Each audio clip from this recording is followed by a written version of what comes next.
tidak ada baca pres yang dijegal, ya, dijegal secara tidak wajar.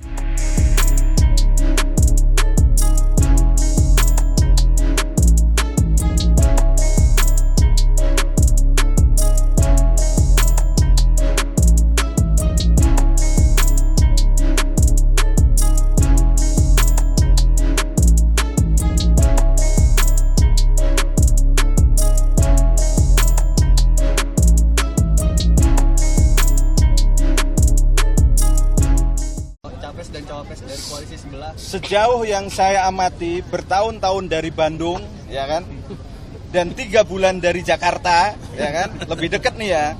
Dulu agak jauh dari Bandung ya, beberapa tahun. Kemudian 3 bulan dari Jakarta.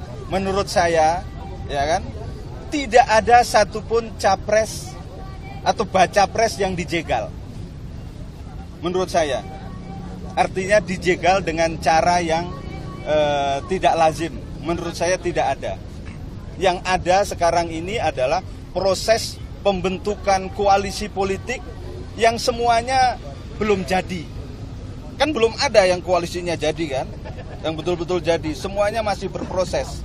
Baca pres A misalnya masih berproses koalisinya. Baca pres B juga masih berproses koalisinya.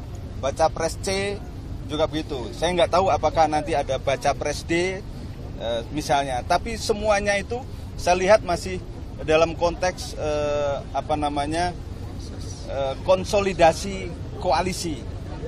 Itu yang saya lihat seperti itu. Jadi ya saya tegaskan, saya melihat tidak ada baca pres yang dijegal, ya, dijegal secara tidak wajar, ya, di luar jalur politik, ya.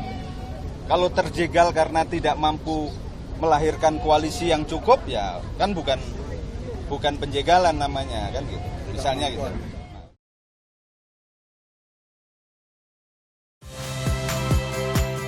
Saya Niluh Puspa. Saksikan program-program Kompas TV melalui siaran digital, pay TV, dan media streaming lainnya. Kompas TV, independen, terpercaya.